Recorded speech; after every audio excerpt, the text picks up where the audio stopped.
Okay, today we are coming back with a new episode of the Social Studies Show, and it is someone I've been wanting to talk to for a long time, Kortel Autrey, esteemed Hollywood Stuntman, has been in all kinds of movies, straight out of Compton, Bad Boys for Life, Gemini Man, Charm City Kings, Fast and Furious, Hobbies and Shaw, which I guess you won an award for that, for like the stunt work on that, right? Well, actually, I had a nomination. I was my first nomination was actually for Gemini Man, and Hobbies and Shaw did those in the same year, so I was actually up against myself. So you doubled Will Smith and Idris Elba? Yeah. All right, that's who we're talking about. Like, look at this guy right here, all right? You didn't even know, but now you know, all right? So, he is a man who is straight out of Watts, working his way up in the ranks into stuntman for movies and commercials, and just an incredible journey. So what I want to do is hear a little bit of your story about how you've gone from the streets of Watts to becoming a Hollywood stuntman that's seriously sought after in the entertainment industry. Well, I mean, first off, it's just been a blessing, everything. So, I thank God for blessing me with, tremendous talent to be able to pull these things off and safely when it comes to the stunt stuff. And then just giving me the guidance to find my way onto a path that, was a dream at first. And now, I mean, it still is a dream, but, I'm actually living the dream. So all I could say is that, I'm tremendously blessed for it. But it kicked off just as a kid, wanting to do something special on a bike.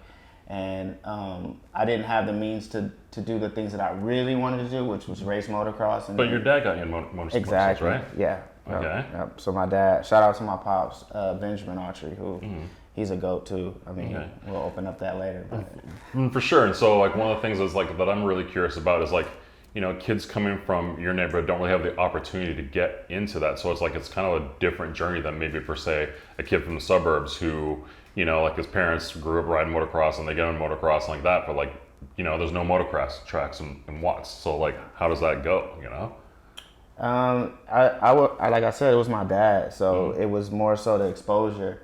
I think that opportunity is sought after with anything, and I think that the opportunities that you seek comes from being exposed to certain things. And I was exposed to motorcycles at a young age. It was a passion of my dad's and his friends, and it got passed on to me organically. And then, me seeing it in the dirt, seeing it in the street, seeing it everywhere, I was able to choose and find different disciplines that I acquired along my way, to my path that I'm on now. And the exposure to the dirt side of it, meaning riding dirt bikes on the dirt, was not as obtainable, at a younger age. So what I did with that was just ride a dirt bike on the street. Like, that's pretty much what I had. And, my dad really wasn't for that. He was like, just like... Well, there's a lot of negative connotation you see about kind of like stunting in the streets, like, like those whole like police divisions that go and try and just shut down like bike life in New York and LA and stuff like that. So it's kind of like, but what that's derived from is lack of opportunity, right? And I don't think people really understand that like people are out riding the streets because of figuring out a way to express themselves because they don't have an opportunity to get on the racetrack. So I'd like to hear a little bit of your story from that. Well, just on an aspect of looking at it from what you just said, not having the resources to do it like that, and having such a deep passion and just like whatever it was that I could obtain and utilizing that to get wherever I wanted to go. So when it came down to having a platform of the streets, and growing up in the streets, I already knew how to navigate in the streets, whether it be walking, pedaling, whatever it is. It was like navigating through the streets was, a thing that you had to master in order to survive where I'm from. So, like hence the name Watts. People wonder, what it is. Where I'm from, if you're from where, that area, that Watts stands for We All Taught to Survive, And that's a big thing when it comes to what I do as far as in the streets or what I did in the streets. I don't say I'm retired from the streets, but I no longer really ride in the streets like I used to ride, just because now it's it's my main source of income. Exactly. So did you hit the record button on there? Yeah. Okay, just checking. Making sure. Well, I know, but the whole thing would come up unless you did hit the record button. So I'm just making sure. Okay. I'm just making sure. Check it out. Yeah. I mean, you don't know. 'Cause like, he just got into the whole thing. So this is where we're gonna be cutting, but then we're gonna jump back in. But like, I was like, hold on. Kortel spent some gems. I gotta make sure. I was like, I gotta make sure we record because it's gonna be hard to get for round 2. Nah, we good. What were we saying again? Well, you talked about Watts and like you like that, but that was a great point to like for cutting. That's why I waited for you to get because what did you say? Watts stands for? We all taught to survive. Okay. Yeah. So we all taught to survive. I mean, it's not a written into history from the official book of whatever people. naming convention of Watts and cities. Exactly. So that's a native thing. Okay. That we Yeah. all, No, for sure. Inherit, but It's like pretty Tupac's much thug life. Exactly. So that's pretty much what that stands for. But when it comes to like what I was saying earlier with or to reiterate on what I was saying, with having certain things accessible for you, and all I have accessible for me was the streets, and I didn't really even have a bike at the time that I could access. Coming up younger, my dad showed me and my little brother. Well, obviously, well, people who don't know, I'm the oldest out of 6 kids actually. With my mom. Damn, your dad is the GOAT. Well, my dad only had 2, so Okay. my mom is the goat. Okay, mom's GOAT. Yeah, so okay, there we go. Put some so respect on me being Mom the Kortel's oldest, name. exactly. Shout out to my mom's too. Okay. She always believed in me as well. All right. And she's still like I would say one of my number 1 fans. I mean, her and my wife and my son.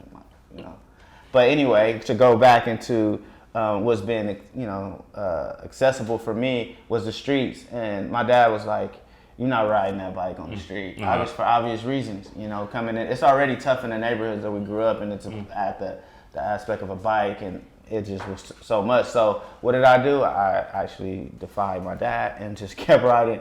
I'm not even say kept, but I rode in the streets because I needed something to fuel my passion, because it was either that or be a victim or caught up in the gang life, because that was a strong influence. And I think that even with my program that we'll get to a little later, but you have to have one extreme to influence on another extreme. And I think that's something interesting to talk about right there is like you made a choice, right? And then you talked about people that you've lost in your community that kind of like affected you and that kind of put you on the path of being like, this is how I want to raise my family and how I want to raise my kids, and put them on a path of like generational wealth rather than like where you have people like losing people in the streets.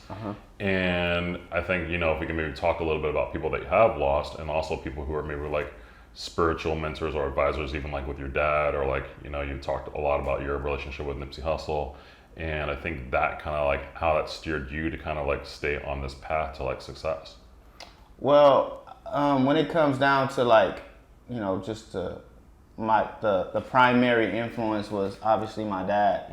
But my dad also has like I won't say he still has, because he's grown a lot. I mean, obviously with age you expand, but he was more about the old traditional way of living, which compared to how we live now, everyth's changed. My dad was just like, he didn't see a future in it, what I was doing, and I did. And even if I didn't see a long future in it, I saw something, and it was enough to motivate me. And that's what I did. I motivated myself by riding in the streets. And as I did more street riding and I started to get more organized with it, and then the birth of bike life, or I don't want to say the birth, but the expansion of bike life within the social media, within the light that just got shined on it, especially when Meek Mills hit the scene with it. It was at the point where I was really just like heavy in it. So it worked in my benefit, especially being from LA.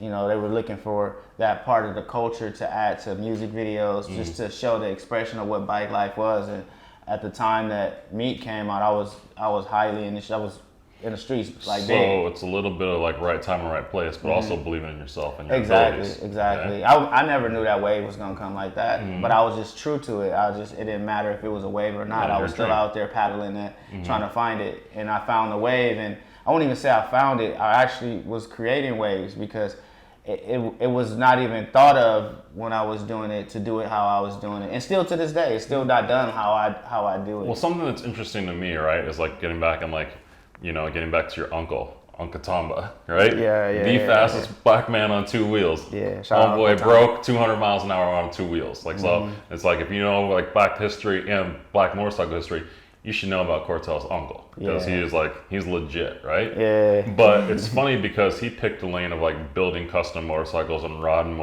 custom motorcycles and built a business around that, where you become more like kind of like a bit of an entertainer and a showmanship in that space, which I'm honestly kind of your uncle still does that too, but you found a different path, right? But Yeah, no, I adopted it for sure. You adopted it and kind of amalgamated, which is something that's kind of like seeing what these old heads were doing and honestly making it your own, which is pretty cool. Because one thing I think that's super amazing about you and your uncle is like your guys' path of entrepreneurship and like developing that into a way of like you guys to monetize a way of like how you want to be perceived and how you want to put an ethos into the culture. Yeah, I think the biggest part of it too is that the things that we were interested or still interested in within the motorcycle industry and culture, no one was paying us for it. So no one was paying attention to. Well, they are. People are paying attention. Mainstream. Well, it was different back then, but now it's of course like it's such a big light on us that everyone sees it. It's just like how I saw my uncle and he was an influence to me, and my dad was an influence to me. I took small things from each one of them and I created the lane that I'm in now. And I see that now with the kids that are coming up now, and even like I say the kids, but I not just the kids, but just people who seek or who have passion in the culture of what we do, are picking parts out of it and utilizing it. So what I mean by that is that you could see like with marketing goods and services from the culture in which I reside.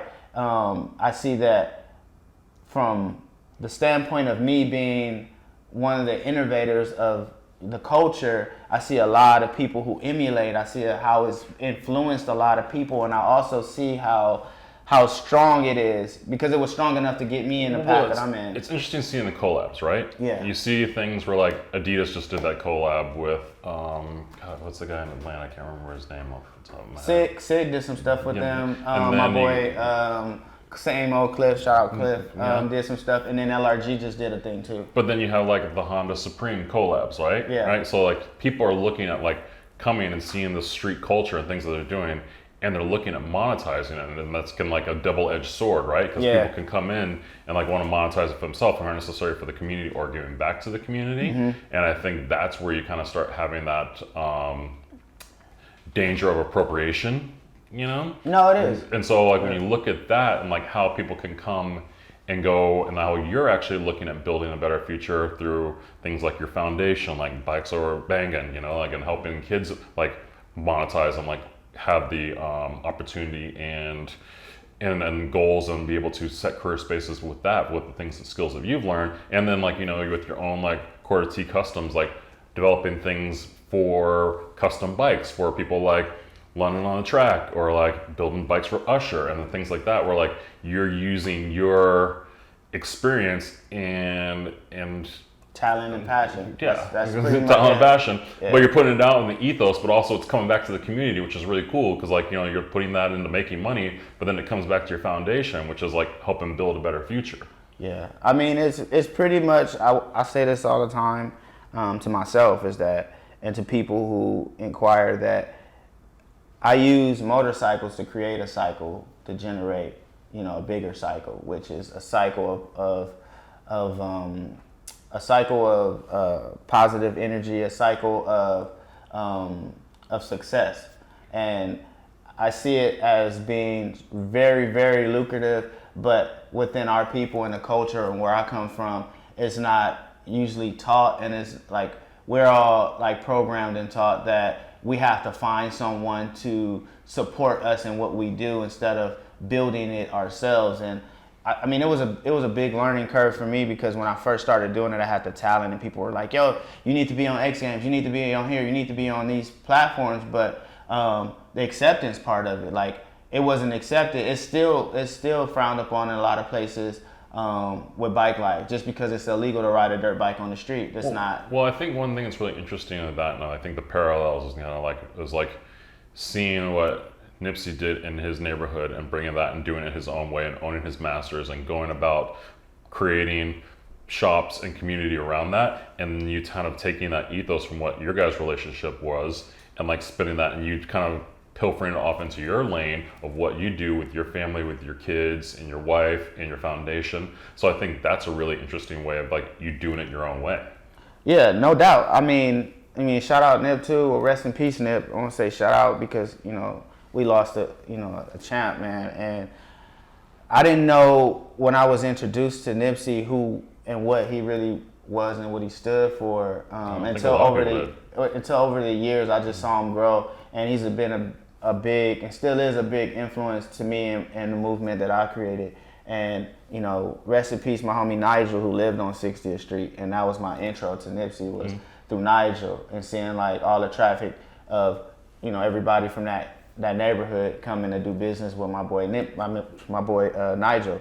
And the reason they would come to Nigel was because he provided that lane for people to come, and he's like that connection in the city. And when he died, it was tragic. I don't want to get too many. I don't want to get into detail too much about how he died. It was a car accident, but when he was alive, he exposed me, and he was a good motivation. I remember the first time he told me to come to the 60s, and coming from the east side, me being from Watts, like he told me to pull up, and we were from the same motorcycle club, Cocky Riders, and we would ride on the streets. And at that time, I was converting to doing more stunt stuff, so I built a little small 50 that I would do all my stunts on because I couldn't afford a big stunt bike. And I had everybody in the city buying 50s and putting them together, like just to be able to. And that's crazy too, because I just when I think back on it, how many people that really invested in buying stunt 50s, and I was building, and even Nye bought one, and we was just going all over. That was my first sponsorship, came from me riding a 50, was to rest in peace Jonas for putting me on with LRG. That was my first sponsor. And Ben Baller as well for exposing me to, or introducing me to Jonas. And just like that whole thing taught me a lot. It taught me a lot because it showed me what my influence, it showed me what the power that I really possessed. And a lot of times when you deal with people who know your power, they try to capitalize on it, and the way that they capitalize is try to keep you in the dark. Yeah, keep you in the dark about it, or to contain it. And once I learned that, how powerful I was, and the people that I would deal with, and if I can see any of that type of manipulation or try to manipulate me to think that I was any lower than what I really am, I just played it. I played it to the left, and I just kept moving forward. And I still see it to this day that people, oh, hey, what's up? And they talk to me, but I can see that they have ulterior motives. Well, the one thing that I would like to talk about, kind of like hearing that and hearing your influence in the streets and kind of like learning that stuff, but then also learning about it on an entertainment level, because one of the mentors that you talk about a lot and learning a lot from is Usher, right? Yeah. And seeing how he is a performer and an entertainer and a businessman. And so I'd like to hear a little bit like of what you've learned from him as far as that of working within the entertainment business and being a black man working in the entertainment business. Well, a lot of the stuff that I learned from him as being my mentor has just been like stuff that wasn't necessarily like verbally taught to me. It wasn't verbally just watching. I think that's I think that's the best way to learn from someone, is to just shadow them. And when he hit me up, I think it was like 2015 or 16. Yeah, because you built some bikes for him, right? Yeah. So before I even built bikes for him, I did a show for him. And we're in Houston Rodeo. Shout out to the Unknown too. They kind of plugged me in with that. Not kind of, but they did plug that. And it built a relationship with me and Usher off of that. And he saw my bike, and he saw how it stood differently from all the rest of the bikes that were on set. For this show, and he inquired, asked me about it, in which he already did his research on me, because I had just started Bikes Over Banging. I think I might have been 2 or 3 years in with Bikes Over Banging, and I got a call from him like, I want to say a few weeks after we did that show. I thought I'd never see him again, or I did a show with Usher, boom, just put it in. To me, it was just like, all right, it's in the archive. Shows with the wife, checking out his residency in Vegas. Okay, so that's what come up. But the thing was, it was like, it was never planned like that. So I get a call from him, and he's like, yo, what's up, man? I've been watching you, and since we met, or since we've actually met, I've been watching you, and he's like, I want to offer myself as a mentor, and he invited me out to the New Flame video, which was Rick Ross, Chris Brown, which wasn't my first time on set because I worked in the industry for a while, you know, just being car prep technician, which was a car handler pretty much at the time, which was the way that I got introduced. Sorry, we just died in here. Battery. So being a car handler and technician pretty much gave me my set etiquette. You know, I did that for over 11 years. And I think that's an interesting way of a journey because I don't think when we talked about your history, I don't think people really saw how you jump from being in Watson bike life and that, but working as a car handler, which car handlers deliver cars on sets for photo shoots, right?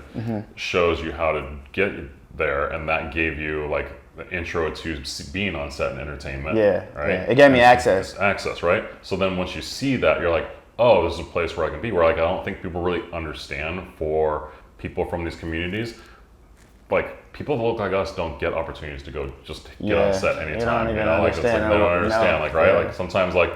Literally, I'll be on sets and people like, I'll be the photographer who's shooting, right? Yeah. People are like, what are you doing here? And I'm like, I'm the photographer. Like literally it happens all the time, right? Yeah.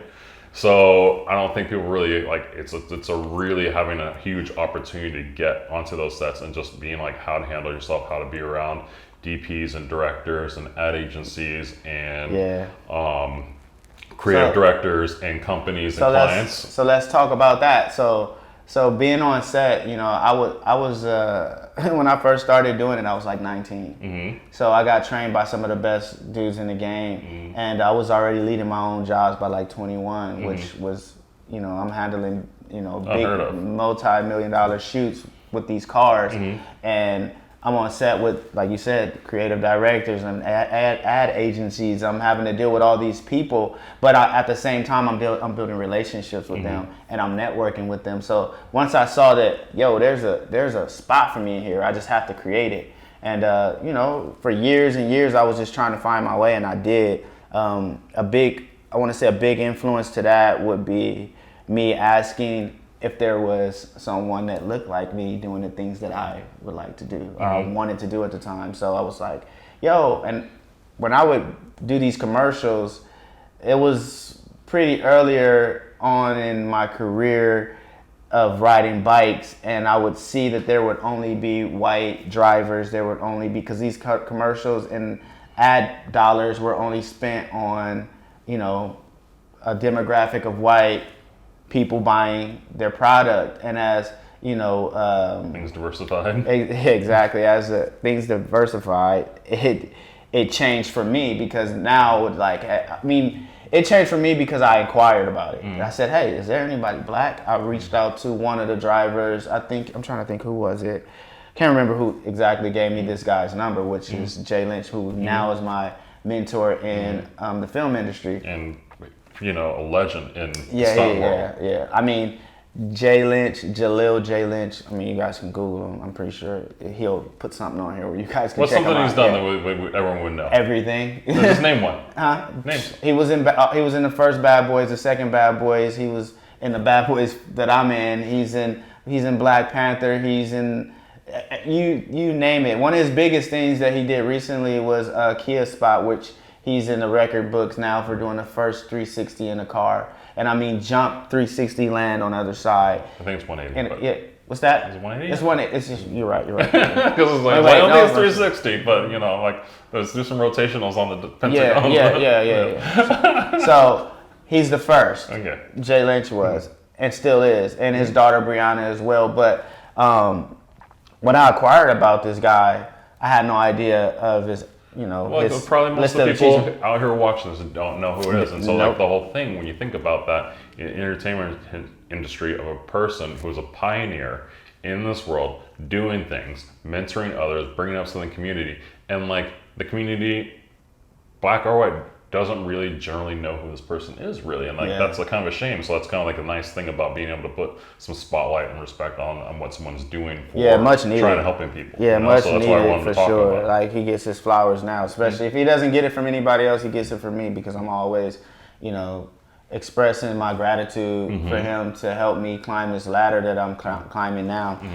But when I did inquire about him, they gave me his number, which social media wasn't even around when I was doing this. I think it might have been MySpace or something that was up when I was inquiring about this guy. But then you fast forward to when I did talk to him. I talked to him when I got the number, I hit him up, and he was like, "Hey, what's up?" I'm like, I gave him my name and what I was trying to do. Hey, yeah, it's gonna be tough, kid. You got to get in SAG, which is Screen Actors Guild, and it's a union for the movie film industry.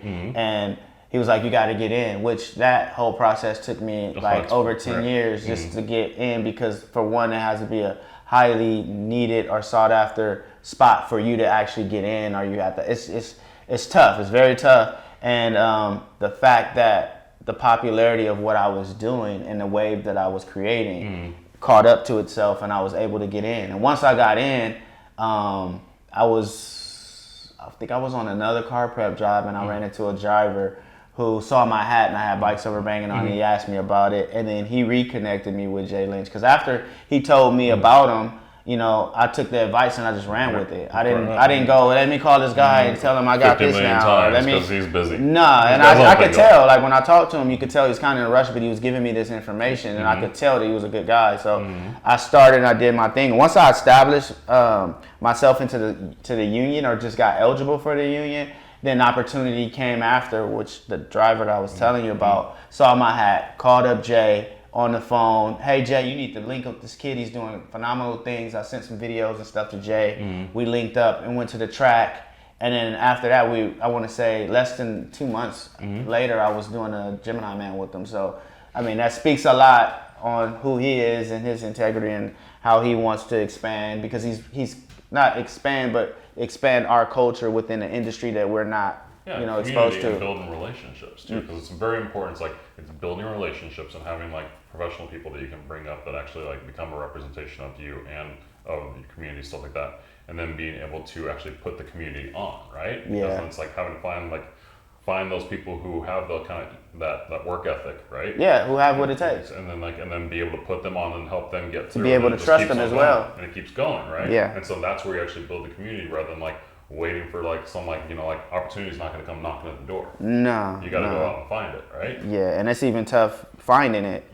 And then applying yourself to it and finding your way through it is another thing. And that's what I can say as far as a lot of my success has come from the fact that he's able to help me, and he's built this network, throughout the years, 20 plus years, so that anything that, a person of color that they need some skills for, they normally goes through him. He's like a big filter for it. So, he helps with helping me get work. And now that I've been in so many big films that, people already have eyes on me, and I just continue doing and building, the foundation that I've been building.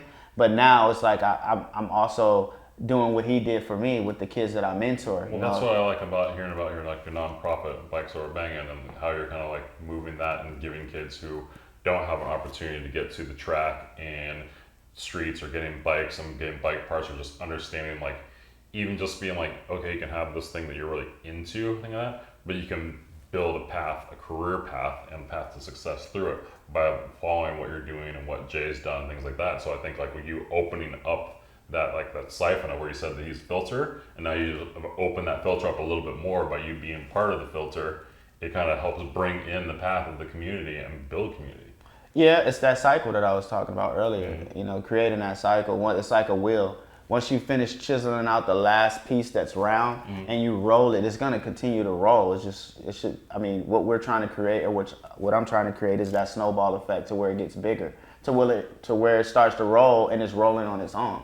And I can create more and more to where now, I won't say that, we will just catch up to what the industry is, but we'll at least be, better equipped with people like myself. Yeah, well, that's a big thing. Like when I say the influence of Nipsey Hussle, that's what it was. Because if you really know Nip and you know where you come from and how he made it, it was that he had to do a lot of stuff where he created his own, because nobody wanted to sign him, or they was like, oh yeah, that's just the gang banging mentality. We ain't signing that. That's not hot right now.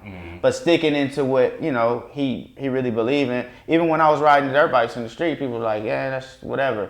But then it got popular, and then it was like, oh, now you're ahead of the curve. And it's the same thing with with the movie thing, a lot of people hit me up and they're like, "Oh, I see you doing bikes, movies, and riding bikes and movies and stuff. And how do I get into it?" And I'm like, "Well, you have to advance your skills beyond just being able to pop a wheelie, but bike control, sliding.